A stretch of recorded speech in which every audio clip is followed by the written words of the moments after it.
사무엘상 27장 1절부터 12절입니다. 오늘은 하나님 없이 하나님과 함께 라는 제목으로 우리가 말씀을 잠깐 나누겠습니다. 저는 기도합시다. 하나님 이 시간에 말씀을 묵상할 때 함께 하시고 하나님이 우리와 동행하심을 깨닫고 주의 뜻을 이루며 살아갈 수 있는 은혜의 백성이 될 수 있도록 축복하여 주시옵소서. 부탁하며 예수님의 이름으로 기도하옵나이다. 아멘. 2022년에 작고한 이어령 선생님이 마지막 인터뷰를 했는데 그것이 책으로 나왔는데 책 제목이 이어령의 마지막 수업입니다. 거기에 보면 이런 부분이 있습니다. 프로이드라고 하는 사람이 손자가 어머니와 함께 있는데 실타래 놀이를 하더라는 거예요. 실타래 놀이를 하는 이유는 엄마가 실타래가 있는데 그거를 침대 밑으로 딱 집어 던지면 실타래가 안 보여요. 그럼 아이한테 실타래가 없네? 이렇게 얘기한다는 거죠. 그리고 줄을 당기면 실타래가 다시 나타납니다. 그러면 여기 있었네? 이런 것들을 보면서 프로이드가 포르트다라고 하는 심리요법을 깨닫게 됐다는 거예요. 아, 인생이 이런 거구나 라는 걸 사실은 깨달았다는 거예요. 이 포르트다가 뭐냐면 우리식으로 말하면 제가 저번에도 한번 설명드렸지만 깍꿍놀이하고 똑같은 거예요. 아이 앞에서 손으로 얼굴을 가리고 엄마 없네, 그 다음에 손을 딱 펴면서 까꿍 엄마 여기 있네, 이런 놀이를 말하는 거예요. 그게 이제 서양에서는 실타래를 던지고 다시 당기고 하는 놀이라는 거예요. 근데 이어령 선생님이 이 부분을 설명하면서 엄마 있네, 엄마 없네, 이게 우리 인생의 전부가 아니냐라고 이렇게 말씀을 하세요. 무슨 얘기라면 살면서 우리가 엄마가 없네라는 것이 우리의 삶의 전부가 되는 순간 우리 인생은 구멍이 뻥 뚫린 것처럼 살게 된다는 거예요. 그래서 서양에서는 어머니들이 아이들을 케어할 때 어머니는 밖에 나가서 일도 해야 되고 외출을 해야 되잖아요. 그래서 어머니가 부재할 때도 어머니가 늘 옆에 있다라는 것을 인식하기 위해서 실타래를 던지고 당기면서 엄마 없네? 엄마 있네? 엄마 없네? 엄마 있네? 이런 식을 통해서 아이에게 엄마가 없는 것 같지만 늘 있다는 것을 인식시켜 준다라는 거예요. 우리도 깍꿍놀이를 통해서 사실은 그런 얘기를 한다는 거죠. 그래서 아이 때 엄마의 부재를 불안으로 느끼는 것이 아니라 엄마는 부재하지만 여전히 함께 한다는 확신을 가질 때 인생은 성숙해진다는 거예요. 이런 성숙한 심리 훈련을 하는 것이 바로 이 깍꿍놀이 포르트다라고 이렇게 본 거죠. 그래서 이어령 선생님은 이것을 가지고 우리 인생이 이와 같다라고 이렇게 말을 하는 거예요. 그러니까 우리가 하나님을 믿을 때도 똑같아요. 하나님이 우리 인생에서 늘 내 앞에서 눈에도 보이고 역사하면 좋겠지만 하나님은 늘 부재한 것 같은 삶을 우리가 산단 말이죠. 하지만 그때 우리가 하나님이 없어, 엄마가 없는 것처럼 엄마가 없는 쪽으로 그냥 기울여서 살면 우리 인생은 늘 불안 가운데 산다는 거예요. 하지만 엄마가 보이지 않을 때도 엄마가 있다고 믿는 것처럼 하나님이 보이지 않을 때도 하나님이 늘 있다라는 확신으로 살면 우리 인생은 불안하지 않을 것이고 삶의 고난들을 성숙하게 대처하며 살 수 있을 것이다 라고 이렇게 이어령 선생님이 사실은 말을 한 겁니다. 여러분, 이게 우리 신앙에도 동일하다는 건 우리가 성경을 보면 알아요. 에베소서에 보면 사도 바울이 뭐라고 그럽니까? 너희가 이제는 어린아이의 삶을 버리고 장성한 분량에 이르러 그리스도에게까지 자라가는 것을 하나님이 원하신다라고 얘기합니다. 즉 우리는 어린아이의 쪽에 삶을 늘 하나님 옆에 엄마가 없으면 불안해하는 그런 삶이 아니라 이제는 성숙한 자로 성숙한 삶을 살아야 된다는 거예요. 히브리서 보면 히브리서 5장에도 이런 얘기를 합니다. 너희가 이제는 어른이 되어야 되는데 아직도 젖을 먹는 어린아이니 너희가 의의 말씀을 경험하지 못한 까닭이다. 단단한 음식을 먹지 못하고 여전히 젖을 먹어야 하다니 너무 안타깝다라고 이렇게 얘기합니다. 그러면서 이런 말을 합니다. 히브리서 5장 14절에 단단한 음식은 장성한 자의 것이니 그들은 지각을 사용하여 연단을 받아 선악을 분별하는 자들이니라, 이렇게 얘기하는 거예요. 그러니까 장성한 자가 누구라는 거예요? 삶 속에 연단을 받지만 그 가운데 지각을 통해서 삶에서 선악을 분별해서 하나님의 뜻을 분별해서 하나님의 뜻을 따라 사는 사람이라는 거예요. 근데 히브리서 5장 이 말씀 바로 앞부분에 히브리서 저자는 누구를 소개하냐면 장성한 자, 연단받은 자, 지각을 사용하는 자의 대표자로 예수님을 소개합니다. 뭐라고 말하냐면 히브리서 5장 7절로 9절에 그는 육체로 계실 때 심한 통곡과 눈물과 간구와 소원을 하나님께 올렸고 그가 아들이시면서도 고난으로 순종함을 배워서 온전하게 되셨다라고 이렇게 말하는 겁니다. 즉 예수님이 이 땅에서 고난을 받으시면서 눈물과 기도와 간구로 하나님께 간구하면서 순종을 배우심으로 온전한 자가 된 것처럼 우리도 그렇게 장성한 자, 온전한 자가 되는 것이 바로 신앙생활의 목적이다라고 이렇게 말을 하고 있는 겁니다. 그러니까 우리가 신앙생활을 해서 사는 이유는 막 기적을 경험하고 체험하고 막 그런 삶을 사는 것이 신앙의 성숙이라고 말하는 게 아니라 하나님이 보이지 않아도 하나님이 부재한 것 같은 상황에도 나는 단단한 음식을 먹는 것처럼 매 순간 삶에서 지각을 통해서 분별하고 연단을 통해서 분별하고 그래서 하나님의 뜻을 행하는 것, 예수님처럼 하나님이 없는 그 순간 같은 상황에서도 고난 속에서도 하나님을 붙잡는 것, 그게 장성한 자다라고 사실은 성경이 말하는 겁니다. 성경은 우리를 장성한 자, 성장한 자로 부르고 있다는 거죠. 여러분 오늘 보면 우리가 읽은 27장이 바로 그런 이야기를 사실은 하고 있다고 저는 생각을 합니다. 여러분 오늘 보면 27장은 26장 이후에 시간이 얼마나 흘렀는지는 알 수가 없습니다. 사울을 두 번째 살려주고 나서 이제 많은 시간이 흐른 다음에 오늘 본문의 다윗은 사울을 피해서 블레셋 땅으로 도피한 후에 시글락이라고 하는 지방에서 망명생활을 이제 하게 됩니다. 7절을 보면 블레셋의 망명 기간을 1년 4개월 즉 16개월이라고 말하는데 이 기간은 다윗의 도피생활 10여 년 중에서 마지막 기간에 해당하는 시간입니다. 그러니까 도피의 마지막 시간을 이제 블레셋 땅에서 1년 4개월을 보내요. 왜냐하면 이 기간 동안 사울은 블레셋과 전쟁을 하다가 죽게 돼요. 그리고 다윗은 이 기간이 끝나고 유다 땅으로 돌아와서 왕이 되는 거예요. 그러니까 우리가 21장부터 27장의 다윗의 도피 기간 중에 일어났던 몇몇 에피소드들을 들었지만 사실 다윗은 10년 동안의 긴 도망자 생활을 하면서 매일 외주를 타는 것처럼 조마조마하고 불안한 그리고 불안정한 삶을 살았다는 것을 성경이 말하는 겁니다. 하나님이 직접 나타나서 다윗에게 직접 얘기한 순간은 23장에 딱 한 번밖에 없어요. 그 일날을 구원할 때 다윗이 하나님은 어떻게 할까요? 가서 도와줄까요? 도와줘라. 하나님은 사울이 쫓아올까요? 쫓아올 거야. 그때 외에 나머지는 하나님이 직접적으로 다윗에게 음성을 들려주거나 무슨 가이드를 했다거나 하는 내용이 하나도 없어요. 다 어떤 내용이에요? 다윗이 그 10년 동안의 고난의 세월 동안 하나님 앞에 묵상하고 기도하고 그리고 선택하고 결단을 했다는 얘기를 하는 거예요. 그 결단을 하나님의 뜻을 따라 하나님이 기대하는 것을 하려고 애썼다라고만 성경이 말하는 거예요. 그러니까 다윗은 하나님의 뜻이 분명할 때는 그 뜻에 최선을 다해서 충성을 했지만 하나님의 뜻이 모호하거나 분명하지 않을 때는 온 힘을 다해서 하나님의 뜻을 구하고 추구하면서 죄를 짓지 않는 선에서 최선을 다해서 하나님이 원하시는 삶을 자기 앞에 주어진 삶을 살아냈다고 성경이 말하는 겁니다.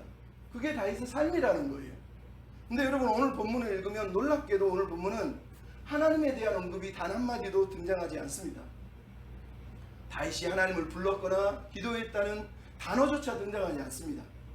그래서 많은 학자들이 이 본문을 읽으면서 고심을 합니다. 그리고 내린 결론이 뭐냐?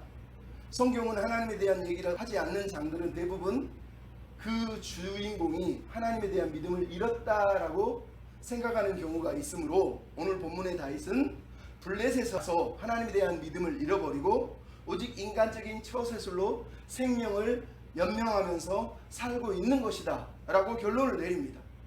그래서 많은 학자들이 아니면 많은 설교자들이 다윗이 유다 땅에 거하라는 하나님의 명령을 버리고 약속의 땅을 떠나서 적과의 공고를 하면서 하나님의 언약을 저버린 불신자가 되었다.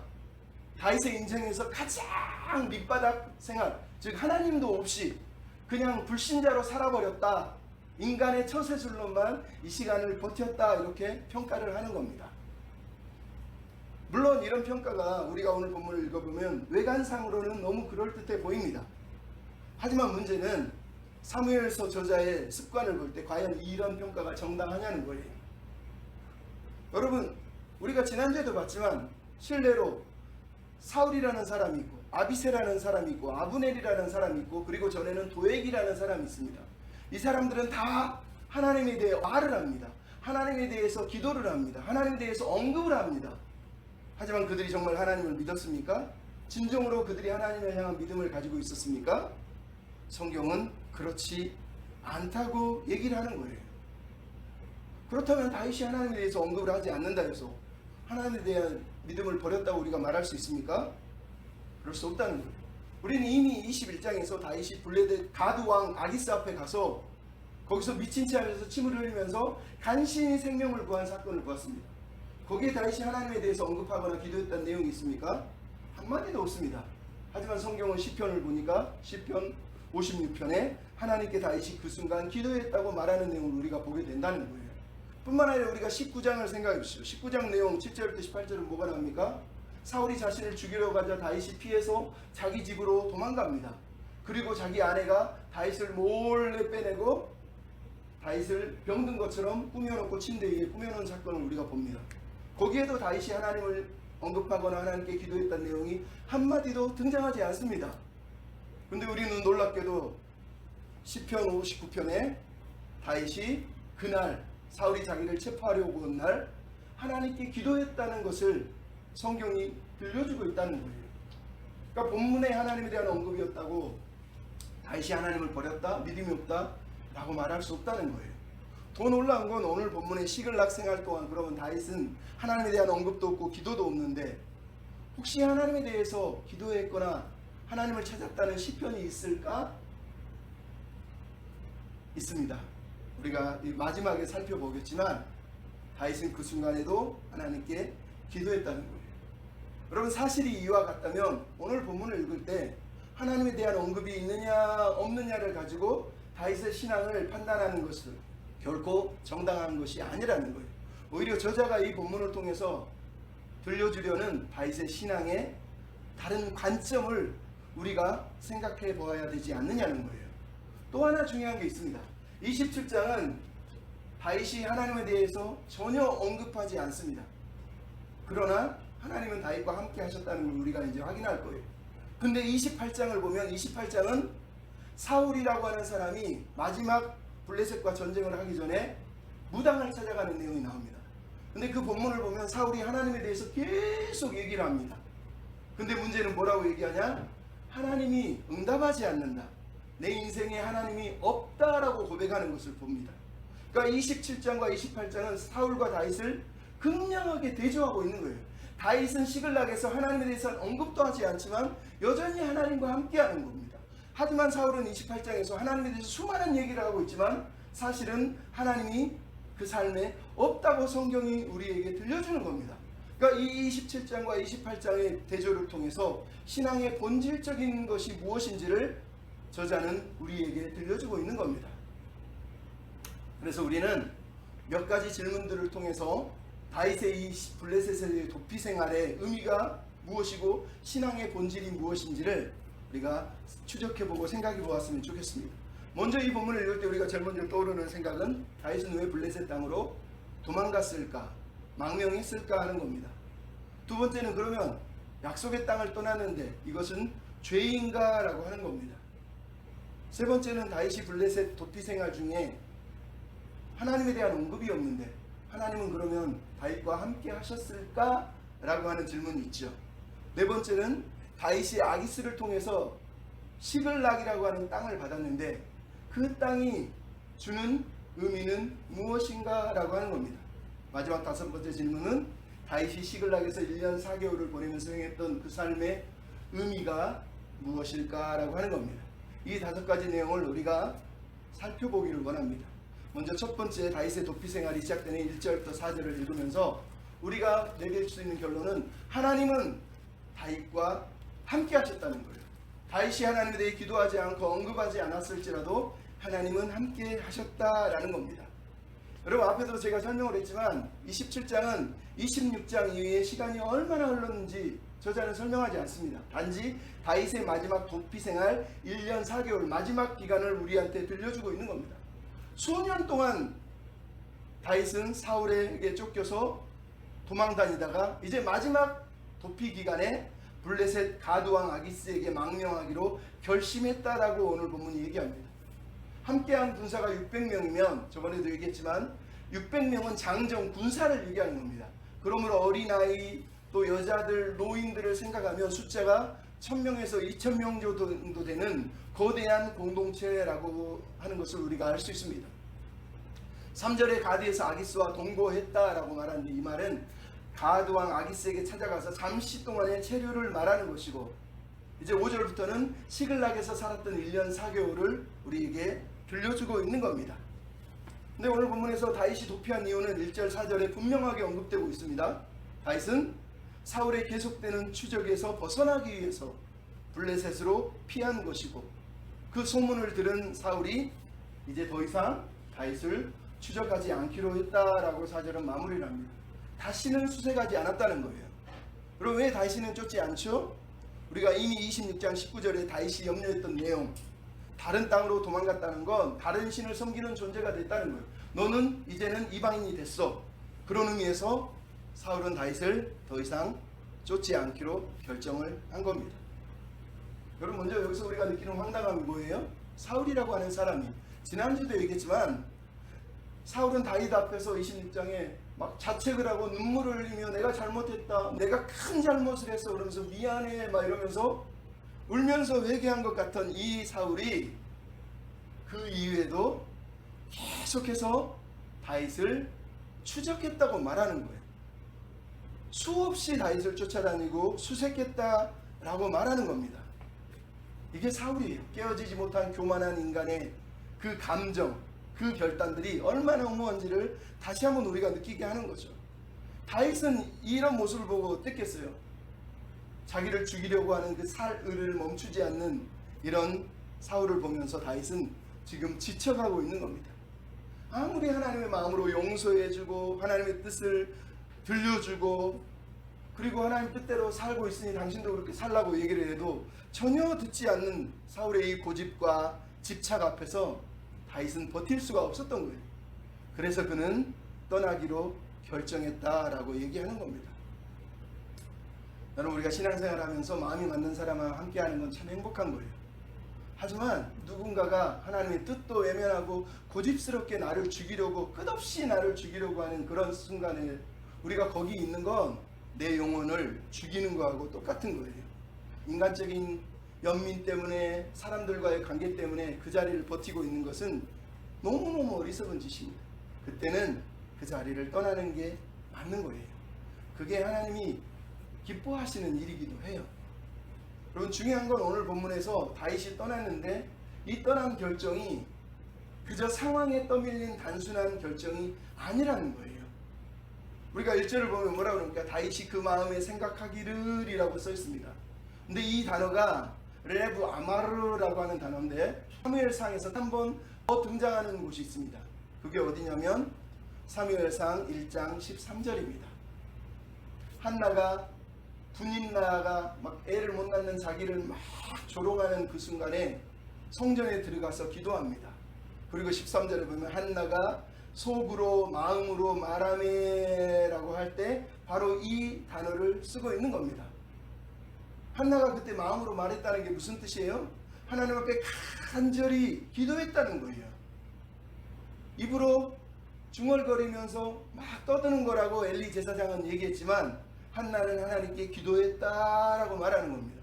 그러니까 오늘 본문에 다윗이 지금 생각하기를 하면서 무언가를 생각하고 그리고 결정을 내렸다고 말하고 있지만 사실은 저자의 습관상 이 표현은 다윗도 그냥 혼자 속으로 에이씨 나 떠날래 이렇게 결심했다고 말하는 게 아니라 하나님 앞에서 깊은 고뇌와 묵상을 통해서 심각하게 고민하고 나서 내린 결정으로 내가 사울을 피해서 떠나야 되겠다라고 결정했다고 우리한테 말하고 있는 겁니다.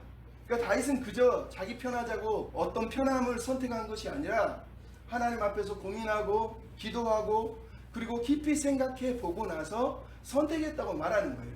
아까도 우리가 이브리서를 읽었잖아요. 하나님을 믿는 사람이 지각을 사용하지 않습니까? 하나님 우리에게 지성을 주셔서 우리가 지각을 통해서 연단을 통해서 선악을 분별하는 것을 하나님이 기뻐하시는 거예요. 그러니까 우리가 지성을 통해서 생각하는 것 자체가 죄가 되지 않아요. 문제는 그것이 죄를 향한 것이냐 아니냐가 더 중요한 것이겠죠. 어쨌든 다윗은 오늘 본문에서 깊은 기도와 고뇌와 묵상을 통해서 도피를 결정을 했습니다. 결정의 이유가 뭡니까? 첫째는 다시 얘기했지만 사울과의 악순환을 끊기 위한 거예요. 여러분, 사울이 아무리 용서해줘도 또 나중에 또 살려줘도 계속 자기를 죽이려고 쫓아올 텐데, 다윗은 더 이상 자신도 힘들고 사울도 힘든 이 상황을 만드는 게 옳지 않았다고 생각을 하는 겁니다. 차라리 자기 영혼의 자유함도 주고 사울에게도 자유함을 주기 위해서 떠나기로 결정한 거예요. 왜냐하면 사울 주변에는 아브넬과 같은 사람이 늘 있어서 계속 사울을 충동해서 다윗을 죽여야 된다, 다윗이 당신의 왕권을 노리고 있다, 이렇게 말하는 정치적인 상황을 다윗은 너무 잘 알고 있기 때문에 떠나기로 결정한 겁니다. 두 번째는 자기 혼자가 아닌 공동체를 위한 선택을 했다는 것을 여러분이 기억해야 됩니다. 자기 혼자만의 안위를 위해서 지금 다윗은 떠나기로 결정한 게 아니라, 여러분이 다윗을 그동안 봤지만 다윗은 항상 어떤 결정을 할 때 자기 공동체를 생각하고 사람을 생각한다는 거예요. 이게 다윗의 마음이에요. 그럼 지금 자신을 따르는 사람들이 몇 명입니까? 장정이 600명이라면 엄청 많잖아요. 자기 혼자라면 사실 자기 마음대로 결정할 수 있습니다. 근데 600명이라고 하는 장정이 있다는 건 공동체가 1000명 이상이 넘는 공동체가 자기를 따라다니고 있는 거예요. 자기만 고통받고 있는 게 아니라 자기 때문에 지금 1000명 이상의 사람들이 함께 고통받고 있는 거예요. 광야에서 하루도 아니고 벌써 10여 년이 가까운 세월을 그 많은 사람들과 이리저리 떠돌아다니면서 피하면서 숨을 곳을 찾아서 다니고 있는 이 상황을 리더라고 하는 사람이 느꼈을 그 고통을 생각해 보십시오. 다윗은 지금 리더로서 자기 공동체의 안전을 위해서 최선의 선택을 한 거예요. 다윗은 항상 그랬어요. 하나님의 뜻을 모를 때는 자신을 위해서가 아니라 공동체를 위해서, 사람을 위해서 선택을 하고 있었다는 걸 우리가 알 수 있어요. 이게 오늘 본문에 나오는 다윗이란 말이에요. 근데 여러분, 우리가 이미 26장 19절을 읽어보았지만 다윗은 정말로 유다 땅을 떠나기 싫었어요. 유다 땅에 그냥 머물러 살고 싶었단 말이에요. 근데 오늘 본문에 이제 그 일이 일어난 거예요. 그럼 26장 19절에 뭐라고 그랬어요?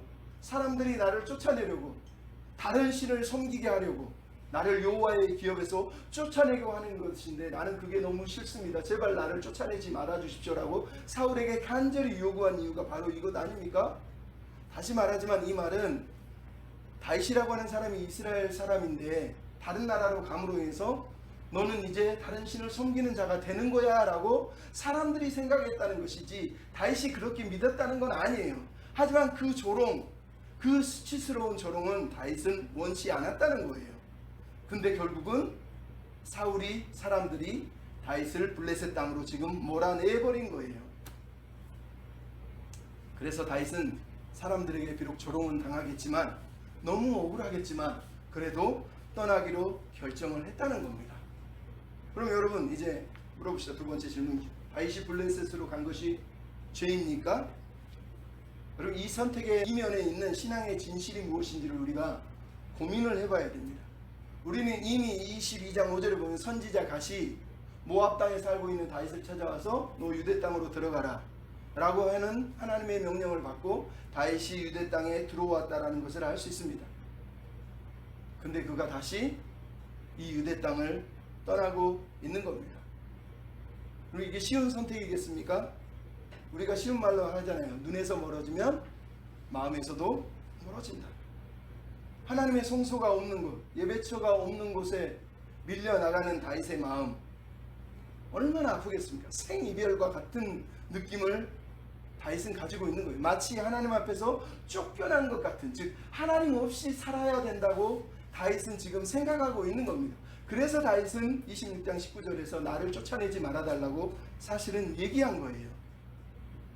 그런 다윗이 이제 유대 땅을 떠나 블레셋으로 간 겁니다. 블레셋 땅으로 갔다고 그게 죄가 될까요? 블레셋 땅으로 가면 거기는 하나님이 없거나 아니면 거기서는 하나님을 잃어버리고 하나님 없는 채 그냥 살았을까요? 우리가 지난주에 시편 42편을 묵상해 봤잖아요. 시편 42편은 표제를 보면 고라 자손의 찬양시라고 되어 있습니다.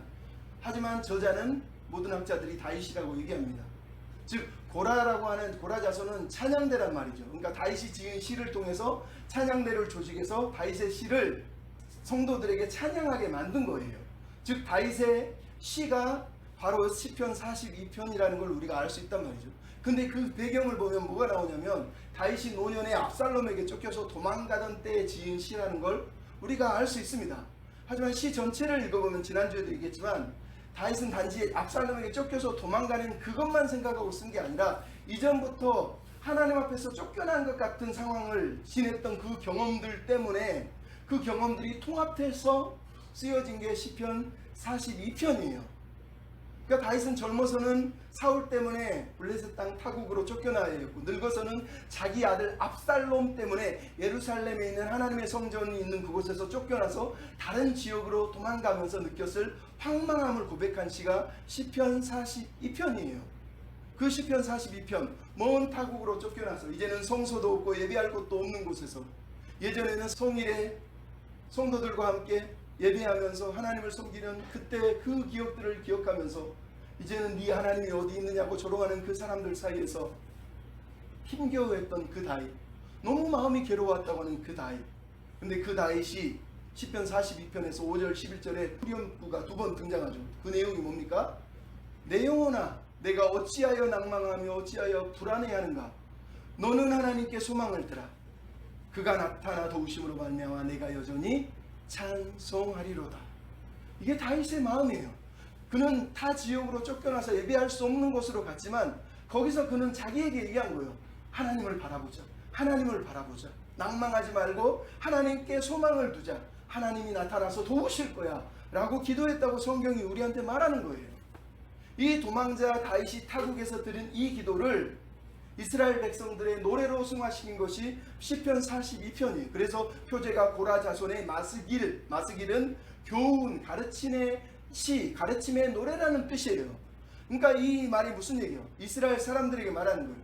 너희들도 당신들도 하나님을 믿지만 언젠가는 하나님이 없는 것 같은 상황에 내몰려서 살게 될 텐데, 그럴 때를 대비해서 이 시를 여러분에게 가르쳐 주는 겁니다. 여러분도 그런 때는 다윗처럼 하나님을 붙들고 하나님께 기도하고 찬송했던 것처럼 이 노래를 여러분도 부르십시오 라고 말한 게 시편 42편이라는 거예요. 여러분, 그러므로 결론이 뭐예요? 진실은 다윗이 어느 곳에 가든지 하나님이 없는 것 같은 땅에 거했을지라도 하나님은 거기서 다윗과 함께 하셨다는 거예요. 오늘 본문에 하나님에 대한 언급이 없습니다. 그리고 하나님이 없는 세상에 사는 것 같습니다. 하지만 사실은 하나님이 다윗과 함께 하셨다고 말하는 거예요. 이게 오늘 본문이 강조하는 거예요. 하나님이 없는 것, 즉 하나님이 없이 있지만 하나님과 함께 살아가는 사람이 다윗이었다라는 걸 우리한테 들려주고 있는 겁니다. 그러면 여기서 한 가지 우리가 짚고 넘어갈 것이 있죠. 그럼 우리가 하나님 뜻대로 순종하고 용서하고 그리고 내려놓고 산다고 해서 만사가 술술술 쫙 다 풀리느냐? 그렇지 않다는 거예요. 오늘 본문의 다윗이 그렇잖아요. 사울을 아무리 용서해줘도 상황이 바뀌지 않아요. 사람도 바뀌지 않아요. 아무것도 변하지 않는다는 거예요. 우리 같으면 어떻게 할까요? 하나님 실망했습니다. 하나님께 원망하고 하나님 나한테 어떻게 그럴 수 있습니까? 따지지 않겠습니까? 근데 성경의 다윗은 원망하거나 따지지 않는다는 거예요. 이게 놀라운 거예요. 그럼 최근에 제가 아는 집사님이 형제님인데 전화가 왔어요. 자기 형님이 강직성 척추염이라고 하는 병이 오래됐는데, 강직성 척추염은 뼈 안이 텅 비어있는 거예요. 실수하면 뼈가 부러지는 거예요. 근데 어느 날 자고 일어났는데 뼈가 뚝 부러진 거예요. 병원에 갔더니 시골이니까 이거 뭐 그냥 허리 통증 같은데 이러면서 약을 처방해서 한 달을 버텼대요. 근데 너무 아픈 거예요. 그래서 광주 큰 병원에 갔더니 뼈가 부러졌는데요, 수술해야 되는데 수술 안 하면 큰일 납니다. 수술해도 못 걸을 수 있습니다 이러더라는 거예요. 이 형제가 자기 형의 그 소식을 듣고 저한테 전화 와서, 내가 하나님에 대해서 하나님을 믿고는 있는데 나 너무 원망스럽습니다. 하나님 어떻게 이럴 수 있죠? 내가 하나님께 맨날 예배드리고 기도하는데 어떻게 하나님 나한테 이럴 수 있죠? 하나님 너무 섭섭하고 원망스럽다는 거예요. 그렇게 저한테 전화가 오더라고요. 여러분, 다윗도 사실 그럴 수 있었다는 거예요. 근데 오늘 본문의 다윗은 어떻게 했다고요? 원망하지 않고 불평하지 않고 블레셋으로 떠났다는 거예요. 여러분, 이게 중요한 거예요. 신앙생활의 목적은 문제 해결에 있는 것이 아니라 하나님과의 관계를 통한 영적 성숙에 있다는 걸 여러분 잊지 말아야 돼요. 다윗은 사울을 죽일 수도 있었고 죽여도 돼요. 아니면 하나님께 당장 저놈을 죽여달라고, 나의 더 이상 힘들어서 못 살되겠다고 이렇게 기도할 수도 있었다는 거예요. 근데 다윗은 그렇게 하지 않았다는 거예요. 단지 자기 공동체를 이끌고 사람들을 살리기 위해서 그 땅을 떠나는 선택을 했다라고 오늘 본문 우리한테 말하는 거예요. 이렇게 하나님의 뜻을 모를 때는 최선을 다해서 공동체를, 사람을 살리기 위해서 살아가는 이 사람의 선택을 우리가 죄라 할 수 있습니까? 죄가 아니죠. 하나님이 없을 때도 하나님과 함께 했던 사람이라는 것을 성경이 우리한테 들려주는 겁니다. 여러분, 두 번째로 이제 다윗이 블레셋 땅에 가서 가드 왕 앞에 아기스에게 도착해서 잠깐 동안의 체류를 합니다. 그리고 협상을 하죠. 땅을 달라고. 그럼 이 본문을 통해서 우리가 알 수 있는 건 하나님이 다윗과 정말로 함께 하셨고 협력해서 선을 이루고 계셨다라는 것을 여러분이 기억할 필요가 있습니다. 여러분, 다윗은 이전에는 혈혈단신으로 아기스 왕을 찾아왔다가 모욕을 당하고 조롱을 당하고 죽을까봐 염려돼서 미친 체하고 아기스 왕을 떠났습니다. 하지만 이제는 다윗이 거대한 규모의 공동체를 이끌고 아기스를 찾아왔습니다. 상황이 완전히 급변한 거예요. 10여 년의 세월이 흘렀습니다. 블레셋 사람들에게는 사울과 다윗의 갈등이 이미 소문이 쫙 퍼진 지 오래예요. 그런 다윗이 블레셋 아기스에게 망명을 한 겁니다. 아기스에게는 손해볼 게 하나도 없죠. 왜? 사울의 원수인 다윗, 거꾸로 얘기하면 다윗의 원수인 사울이잖아요. 그러니까 다윗의 손을 빌어서 사울을 죽여버릴 수 있다면, 아기스는 하나님을 모르잖아요. 그러니까 정치적으로 계산해보니 다윗이 사울의 원수라면 다윗을 이용해서 사울을 무너뜨릴 수 있겠다라고 하는 계산이 앞선 거죠. 그러니까 당연히 다윗을 품을 수밖에 없죠. 손 안 대고 코 푸는 격이잖아요. 얼마나 쉽겠어요. 그래서 다윗을 받아준 겁니다. 근데 여러분, 다윗이 아기스와 함께 잠깐 동안의 불편한 동거를 했지만 너무 힘들어요. 왜? 블레셋 땅이잖아요. 아기스 왕의 감시와 간섭이 수없이 있고, 블레셋 사람들이 이스라엘 사람을 보며 조롱하고 막 뭔가 인종차별하듯이 뭔가 차별적인 대우를 했지 않겠어요? 그러니까 잠깐의 체류가 너무너무 힘들었죠. 다윗에게는 리더로서 이제는 뭔가를 선택해야 돼요. 그래서 오늘 본문에 다윗이 선택한 대안이 있었어요. 그게 바로 5절에 나오는 지방 성읍을 달라고 요구한 겁니다. 다윗이 아기스에게 뭐라 그러죠? 나에게 지방 성읍을 달라는 거예요. 이 히브리어 아레이 하세데라는 단어는 들판의 성읍, 광야의 성읍이라고 하는 뜻이에요. 이 말은 도시에 있는 어떤 성읍을 달라고 얘기하는 게 아니라 블레셋 변방에 있는 가장 약한 곳, 적들이 침범하기에 너무 쉬운 곳, 블레셋 사람들이 가기 너무 싫어하는 곳, 그런 변방 땅, 광야 쪽에 있는 성읍을 달라라고 얘기를 한 거예요. 그러니까 블레셋 사람들이 표현해서 광야는 어디냐면 저 남쪽, 유다 광야와 인접해 있는 그 남쪽 광야 지역을 말하는 거예요. 오랑캐들이 항상 침입해오는 그곳을 말하는 거예요. 그래서 아기스가 그 말을 듣고 아이고 잘됐다, 우리 힘으로 지키는 것보다 네가 지켜주면 좋겠지 하고 지방 성읍의 하나인 시글락이라고 하는 광야지대에 있는 이 성읍을 다윗에게 줬고 다윗이 거기서 살았다고 말하는 겁니다. 근데 여러분, 놀라운 것은 이 성읍이 6절에 뭐라고 되어 있죠? 아기스가 그날 시글락을 그에게 주었으므로 시글락이 오늘까지 유다 왕기에 속하니라. 여러분, 놀라운 얘기를 하고 있는 거예요. 그럼 제가 나눠드린 지도를 한번 보십시오. 시글락은 블레셋 땅에서 가장 남쪽, 저기 가장 진하게 표시되어 있는 곳이 블레셋 땅이에요. 거기에 가장 남쪽 부분으로 내려가면 시글락이라고 하는 곳이 있습니다. 그 시글락은 지금은 블레셋 영토로 써 있지만 이곳이 어디냐면, 재밌게도 여호수아서 15장 19장에 보면 하나님이 시므온 지파에게 제비 뽑아서 기업으로 준 땅이 바로 시글락이라고 하는 것이에요. 네게브에 있는 29개의 성읍들 중에 하나였고, 시므온 지파가 이곳을 점령해서 정복해서 자기의 기업으로 차지해야 될 땅이었다는 거예요. 근데 여러분, 시므온 지파는 너무 힘이 없어서 연약해서 나중에 사라져 버리잖아요. 그러니까 이 시글락은 유대 땅으로 유입이 돼서 유대 영토에 속해 있어야 될 땅이라는 것을 우리가 알 수 있어요. 근데 이 땅이 지금 뭐 하고 있는 거예요? 사울의 통치 기간 동안에는 유대 땅이 아니라 블레셋의 통제 아래 들어가서 블레셋 영토가 되어 있다는 것을 알 수 있어요.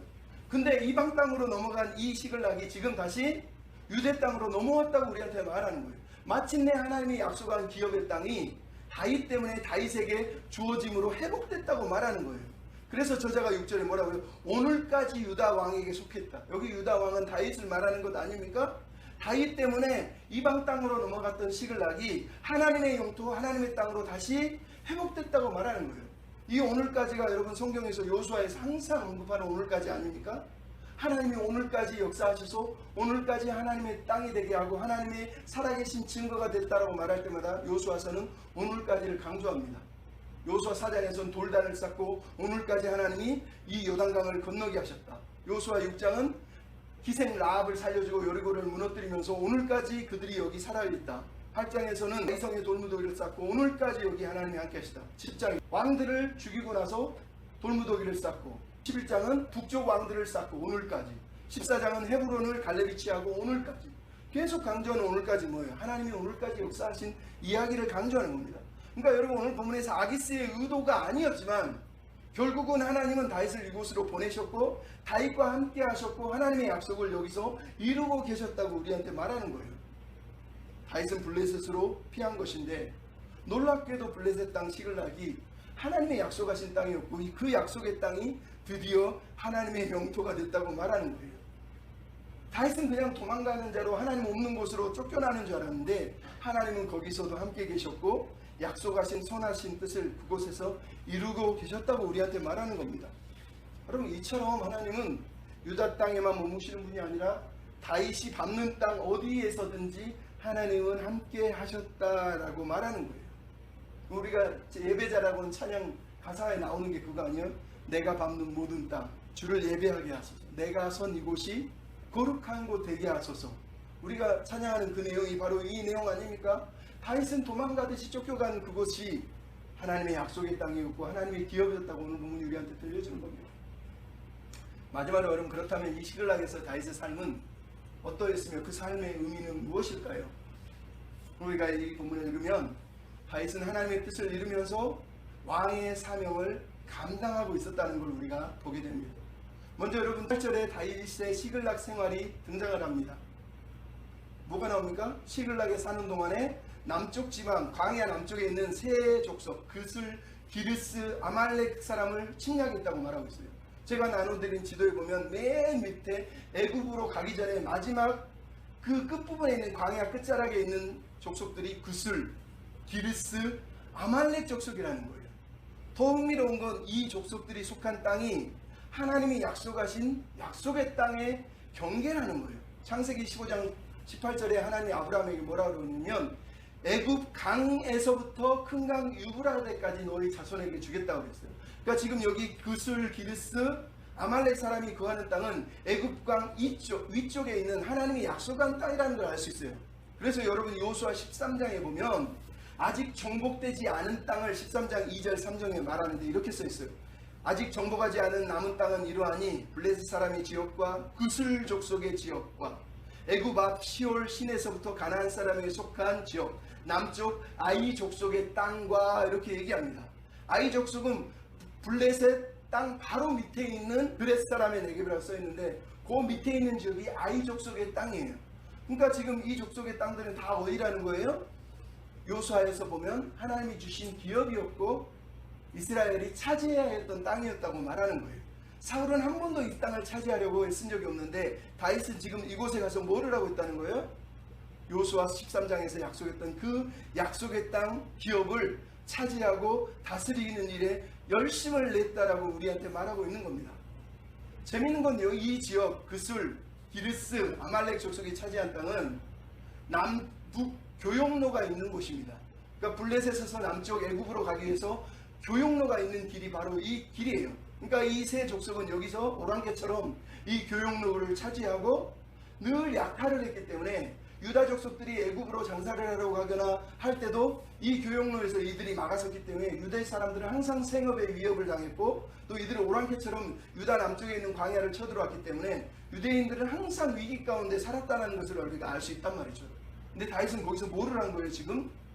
유다 사람들의 생계를 보장해주고 교역로를 확보함을 통해서 유대인들의 삶을 더 활발하고 활기 있게 살 수 있도록 도와줬다라고 얘기를 하는 겁니다. 더 놀라운 건 오늘 본문에 누가 나옵니까? 아말렉 사람들이 나온다는 거예요. 여러분 아말렉이 누굽니까? 출애굽기 10주장에 보면 이스라엘 백성을 출애굽시키는데 그 출애굽을 막아선 족속이 아말렉이. 그래서 하나님이 출애굽기 10주장에 보면 아말렉 사람들과 내가 대대로 싸울 것이라고 얘기하고, 신명기 25장은 아말렉을 온 천하에서 지워버리라고 하나님이 명령하신 게 바로 아말렉이에요. 왜? 하나님의 뜻을 대적하니까. 근데 여러분 이 아말렉을 왜 중요하죠? 사울이라고 하는 사람이 그 불신앙의 정점을 찍은 곳이 사무엘상 15장에 바로 이 아말렉 사건이란 말이에요. 하나님의 사무엘을 통해서 사울에게 아말렉을 다 진멸하고 하는데, 사울이 그 명령을 거절하고 아말렉을 다 진멸하지 않고 남겨두고 좋은 것 자기 눈에 좋은 걸 다 가지고 돌아왔다고 얘기하는 거예요. 즉 사울은 왕의 사명을 저버린 겁니다. 근데 오늘 본문의 다윗은 지금 뭐를 하고 있는 것입니까? 거기서 지금 아말렉을 공격하고 애굽 강에서 블레셋 땅까지 창세기 15장과 여호수아 13장의 하나님의 약속의 비전을 지금 회복시키면서 왕의 사명을 감당하고 있었다는 거예요. 그냥 남들 괴롭히면서 생계 유지하면서 처세술에 능해가지고 물불 안 가리면서 살고 있었다고 말하고 있는 것이 아니라, 사울이 저버린 그 하나님의 명령을 다시 자기가 붙잡고 몸소 그 사명을 실천하면서 실제로는 왕의 사명을 감당하면서 하나님의 나라라고 하는 더 큰 비전을 위해서 일하고 있었다고 오늘 본문이 우리한테 말하는 거예요. 이런 다윗의 삶을 오늘 본문은 어떻게 평가합니까? 이제 9절부터 12절 내용을 보시면 다윗이 남쪽에 있는 그슬 기르스 아말렉을 쳐들어서 공격해놓고 아기스한테 보고할 때는 뭐라고 그러죠? 유대 네게부, 여라무엘 네게부, 겐사람 네게부, 그 네게부를 공격했다고 거짓 보고를 했다는 걸 우리가 알게 돼요. 왜냐하면 공격하면 전리품이 약다는 걸 가지고 아기스한테 보고하잖아요. 보고하러 갈 때마다 거짓 보고를 한 거예요. 근데 여러분 이 본문만 보면 마치 다윗의 이런 보고는 생존을 위해서 막 처세술에 능한 사람이 돼서 거짓말에 능통한 사람이라고 우리가 읽을 수 있어요. 그래서 다윗을 보면 막 다윗의 신앙이 바닥을 치고 있고 아예 믿음이 없는 신앙인처럼 우리가 평가할 수도 있단 말이죠. 근데 여러분 저자가 정말 그것을 말하려고 이 이야기를 쓰고 있냐는 거예요. 여러분 오늘 본문의 다윗의 이 기만 전술은 거짓말이라고 평가하기에는 너무나 단순한 평가라는 거예요. 여러분 다윗이 가드왕 앞에서 지금 거짓말을 하고 있죠. 근데 이것이 다윗의 입장에서 너무 당연한 것 아닙니까? 만약 다윗이 사실대로 말했다고 생각해 주십시오. 물론 불가능하지만 사실대로 말했다면 아기스의 의심과 감시는 더욱더 심해졌을 것이고, 그렇다고 다윗이 이렇게 철저하게 어떤 전략을 갖지 않고 허술하게 계획을 짰다면 결국은 들통날 거 아닙니까? 그러면 다윗의 공동체는 완벽하게 위기 속에 처할 수밖에 없는 상황이 놓이게 된다는 거예요. 그래서 다윗은 비록 하나님의 직접적인 인도나 음성이 없지만 철저하게 하나님의 공동체를 위해서 지금 움직이고 전략을 세웠다는 것을 우리가 알 수 있어요. 나아가 그 전략 때문에 아까도 얘기했지만 남쪽 교역로를 확보해서 유다 족속들이 생계를 유지하고 무역을 하는 일에 아주 안전하게 할 수 있도록 도와줬다고 얘기하는 일석이조를 지금 하고 있다고 말하는 거예요. 그럼 반대로 다윗이 진짜로 자기가 보고한데 유대 네게부라고 하는 것을 공격했다고 생각하시오. 유대 네게부에 나오고 있는 이 유대 네게, 여라무엘 네게, 갈렙 네게, 겐사람 네게부는 다 유대 족속을 말하는 거예요. 여러분 이미 아비가일이 25장 31절에 자기 백성을 죽이고 피를 흘리는 것은 이스라엘의 왕이 되는 조건이 아니라고 말했잖아요. 근데 다윗이 만약 자기 유다 백성을 공격을 했다고 생각해 보십시오. 다윗은 왕이 될 수가 없는 거예요. 그러니까 오늘 본문에 다윗이 하고 있는 행위는 단순히 거짓말이고 불신앙이다 이렇게 평가하면 안 돼요. 오히려 이 다윗의 기만 전술의 의미가 무엇인지를 우리가 생각해 봐야 됩니다. 재밌게도 오늘 보면 11절은 뭐라고 돼 있어요? 다윗이 아말렉이나 그 사람들이 자기를 블레셋 사람한테 보고할 것이라고 하는 생각을 가지면서 생각한 내용을 써있어요. 뭐라고 돼 있어요? 그들이 우리에 대하여 이르기를 다윗이 행한 일이 이러하니라 하여 블레셋 사람 지방에 거주하는 동안 이같이 행하는 습관이 있었다 말할까 두려웠다 라고 얘기하는 거예요. 여기서 여러분 이 생각을 누가 하고 있어요? 아말렉 사람이 그술 사람이 기르스 사람이 했다는 거예요? 다윗이 했다는 거예요. 즉 다윗이 뭘 했다는 거예요? 이렇게 행하는 습관이 다윗에게 있었는데 그것을 말할까 두려웠다는 거예요. 근데 여러분 이 본문에 나오는 이렇게 행하는 습관이라고 하는 한글을 히브리어로 읽으면 이같이 행하다는 히브리어 단어는 한자예요. 코, 이런 방식으로 라는 뜻입니다. 습관이라고 하는 이브리어 미시파트는 심판하다, 재판하다, 다스리다, 통치하다 이런 뜻이고, 거기에 격가지로 관습이나 방식이라는 뜻이 들어있는 겁니다. 즉 저자가 무슨 얘기를 하는 거예요? 다윗은 이런 방식으로 통치하고 있었다라는 것을 얘기하고 있는 겁니다. 즉 다윗은 그곳에서 왕의 수업을 받으면서 왕의 통치자로서의 직무를 수행하고 있었다고 저자는 사실 우리에게 말을 하고 있었다는 거예요. 이게 다윗이에요. 여러분, 그냥 다윗은 막 거짓말 치고 처세술에 능해서 먹고 살기 위해서 막 물불을 안 가리며 산 게 아니라, 거기서 왕의 수업을 받으면서 왕의 통치 연습을 거기서 하고 있었다고 저자가 사실은 우리한테 말씀을 하고 있는 거예요. 여러분, 이게 다윗의 삶이에요. 하나님이 없지만 하나님과 함께하는 삶, 하나님이 없는 것 같은 곳에서 하나님과 동행하는 사람이 다윗이었다라고 성경이 우리한테 말씀을 하고 있는 겁니다. 여러분, 이러한 다윗의 삶을 우리가 살아내야 되는 거예요. 여러분, 다윗이 시글락에 사는 동안에 하나님의 부재를 느끼면서 살았을 텐데도 하나님을 확신하며 살아내는 것을 시편 16편에 보면 우리가 어느 정도 알 수 있습니다. 여러분, 시편 16편은 가만히 읽어보면 다윗이 처한 처지와 똑같습니다. 다른 신을 섬기라고 쫓겨난 다윗, 거기서 다른 신을 섬기지 않고 하나님만 섬기겠다고 결단하는 다윗, 그리고 자기가 살면서 생전 처음으로 기업을 물려받았어요. 처음으로 시글락이라고 하는 땅, 하나님의 기업을 물려받고 거기서 하나님께 감사하면서 하나님만 의지하겠다, 하나님은 나를 떠나지 않을 것이야 라고 고백했던 내용이 시편 16편에 들어있어요. 여러분, 한번 제가 읽어드리고 마치려고 하는데 들어보십시오. 시편 16편입니다. 하나님이 나를 지켜주시고 내가 주께 피합니다. 땅에 있는 성도들은 존귀한 자들이니 나의 모든 즐거움이 그들에게 있나이다. 다른 신에게 예물을 드리는 자는 괴로움이 더할 것이라. 나는 그들이 드리는 피의 전제를 드리지 아니하며 내 입술로 그들의 이름도 부르지 아니하리로다. 여호와는 나의 산업과 내 잔의 소득이니 나의 분깃을 지키시나이다. 내게 줄로 재어진 구역은 아름다운 곳이며 나의 기업이 실로 아름답도다. 나를 훈계하신 여호와를 송축하리라. 밤마다 내 양심이 나를 교훈하는도다. 이는 주께서 내 영혼을 수월에 버리지 아니하시고 주의 거룩한 자를 멸망시키지 않으실 것임이기 때문이다. 주께서 생명의 일을 내게 보이시지니 주의 앞에 충만한 기쁨이 있고 주의 오른쪽에는 영원한 즐거움이 있나이다. 여러분, 이게 다윗의 고백이라는 거예요. 이 다윗의 고백이 오늘 본문에 나오는 시글락의 다윗과 너무 똑같지 않습니까? 다윗은 이방 땅에 살면서 다시 설명합니다. 그 땅에는 하나님이 없는 줄 알았는데 다윗은 뭐라고 해요? 땅에 있는 성도들은 존귀하다. 즉 하나님은 그 땅에도 함께 계셔서 자기가 존귀한 성도가 됐다고 얘기하는 거예요. 거기서 뭐라고요? 다른 신을 섬기지 않고 이름을 부르지 않겠다고 얘기하는 거예요. 나아가서 자기가 사는 동안 처음 줄로 재워진 구역, 처음 물려받은 이 시글락 땅을 너무너무 감사했다는 거예요. 그래서 밤마다 뭐 했다고요? 밤마다 묵상하고 기도하면서 양심에 말씀하시는 그 하나님의 음성을 듣고 하나님의 교훈을, 양심에 말씀하시는 그 하나님의 교훈을 붙잡고 하나님이 나를 버리지 않을 거야, 나도 하나님과 함께 살아갈 거야 라고 결단했다라고 시편 16편이 우리한테 들려주고 있는 겁니다. 여러분, 이게 다윗의 신앙이에요. 여러분, 우리는 하나님이 없는 것 같은 매일의 시간 속에서 하나님이 없이 하나님과 함께 살아가고 있습니까? 우리는 하나님의 침묵과 부재의 시간 동안에 엄마 있네 하는 것처럼 내가 여기 있어 라고 하는 하나님의 확신을 가지고 성숙한 삶을 위해서 살고 있냐는 거예요. 하나님이 없지만 하나님이 함께하는 그런 삶, 우리가 그 세상을 살아가고 있는 것 아닙니까? 하나님이 없는 것 같은 모든 곳에서 하나님은 함께 계시고 우리가 인생을 통과하는 동안 우리를 재련하시고 우리의 상처와 아픔과 약함을 연단하셔서 성숙하게 만드시기 위해서 하나님은 동행하시고 선을 이루실 것이에요. 우리가 그것을 믿으면서 우리도 하나님 없이 하지만 하나님과 함께하는 그런 은혜의 삶을 살아가는 저와 여러분이 되시기를 주님의 이름으로 부탁을 드립니다.